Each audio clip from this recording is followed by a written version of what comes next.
and this is dedicated to aggregating logs. Hi friends, welcome back to the channel. I have a sit-stand desk where I mainly sit, but I tell people that I stand. If you're new here, my name's Ash, I'm 27, I'm a cybersecurity enthusiast with 4 years experience around the industry.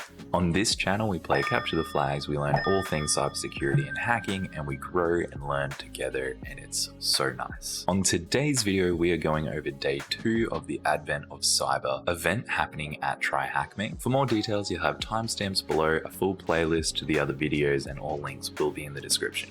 Alright, let's get started. Alrighty, so we've logged into day 2. We've got log analysis. So I'm just going to go ahead and hit start machine.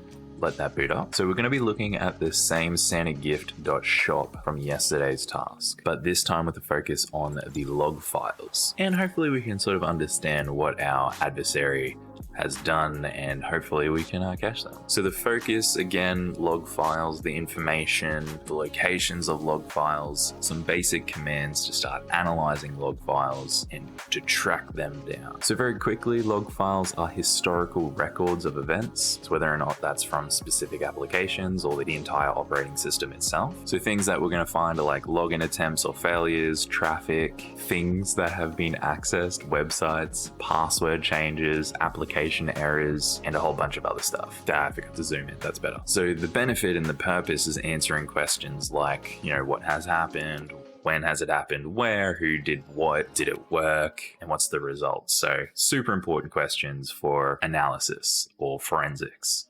So a quick scenario, we've got a user who's reportedly accessed inappropriate material. So the question, what has happened? Like I just said, inappropriate material. When has it happened? Well, we can see a timestamp in the log file. Where has it happened? We see the IP address to that device, and that's our identifier on the network. Who did it? We can see the user who logged in with their student account. What's the result? Well, they accessed inappropriate content.html. Don't go there. Woo. So next up, we've got what does a log file look like? So there's a timestamp of the event, the name of the service that's generating the log file, and then the actual event. And we can see a nice little picture there for us. So that looks like a Linux log file. Okay, next up, common locations of log files. So in Windows, you use the inbuilt application called the Event Viewer, which covers Windows logs, applications, and service logs. So the different categories we've got is application, what apps are running on our system, and you can see when they've stopped or started and why. Security is things like user logins to the system or access to credential managers for passwords. Setup is all things systems maintenance, so like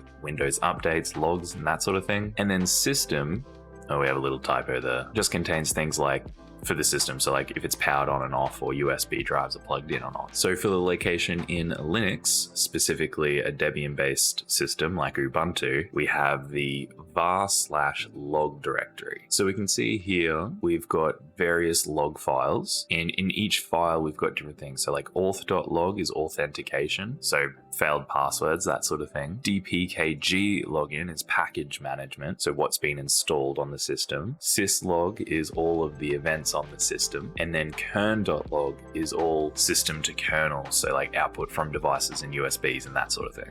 Operating systems logging the same sort of things, whether it's in Linux or Windows, they're just different locations and different looks of things. All right, so looking through log files, so we've got sometimes hundreds or thousands of entries in these files. And I know for me, that's what I can find overwhelming when I start looking through stuff for Capture the Flags and that sort of thing. So there's tools out there that help, like Splunk, and this is known as Security Information and Event Management. And this is dedicated to aggregating logs, siphoning through logs, like sifting through them, trying to find certain things that like an adversary would have left behind, evidence. So just quickly, we've got some advantages and disadvantages of these platforms. So they're made to do one thing. Often they're expensive. They can look at a wide variety of different logs, but it's quite time intensive to get used to and to configure. They allow for more advanced in-depth analysis, but again, more training is involved to actually use them. So for us starting out, we're gonna start off using a tool that's built into Linux called grep. So grep 101. Grep is a command line tool that finds pattern in text files. So it searches through and then shows an output depending on what we're looking for. So by default, grep will look in the current directory, but the whole point is to find a log file first. Cool, okay, so we've got some other things like changing directories and lists. If you're not sure of any of that, go through this in a bit more detail. And the last couple things before we get into the practical.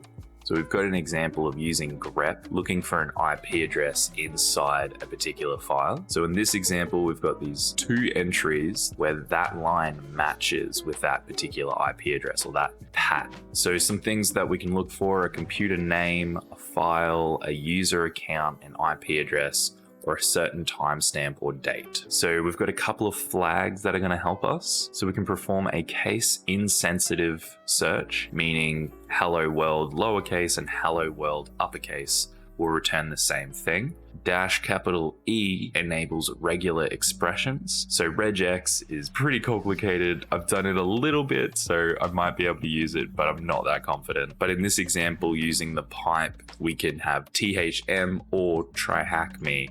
So if either of those match, then we'll see our results back from grep. And then -R is search recursively, which means like searching all the files in a directory, not just one log file. Okay, so we've got our practical. We've already started the machine, so we'll go boot into that. Okay, show split screens all the way at the top in blue. So I've just selected that. All right, let's go over our tasks and let's figure out what's going on. Ensure you're connected to deployable machine. Use ls command to list the files present. So I can see two log files, but just to make sure there's nothing hidden, we can use the -A for all. Definitely two. AlfMcSkitty managed to capture the logs generated by the web server. What is the name of this log file? So we've got webserver.log.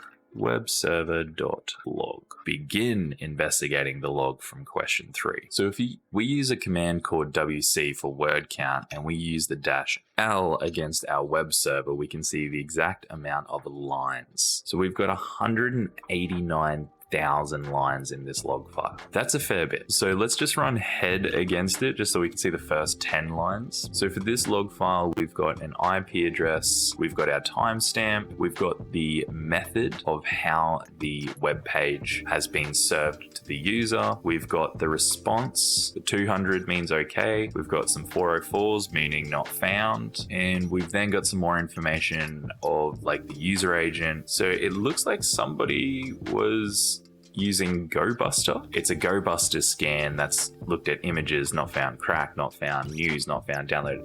Okay, so that's a GoBuster scan. Cool. So our question here: on what day was Santa's naughty and nice list stolen? All right, so let's use grep and let's see if we can just start. Maybe there's something that has the word list in it, so we can search list. So that looks like there's a lot of results. Okay, so we know that there's a lot of entries. So let's try and get this down a little bit. So if we grep the whole web server log looking for the term list, but let's just put that into list.txt. So now if we look at that list file, we've only got 669 entries. So that's like a significant less amount of entries to go through. So now if we grep and find 200. So 200 is the meaning we got a good response. So from our question, we know that they've got a good response, like they've stolen something, so they've accessed something.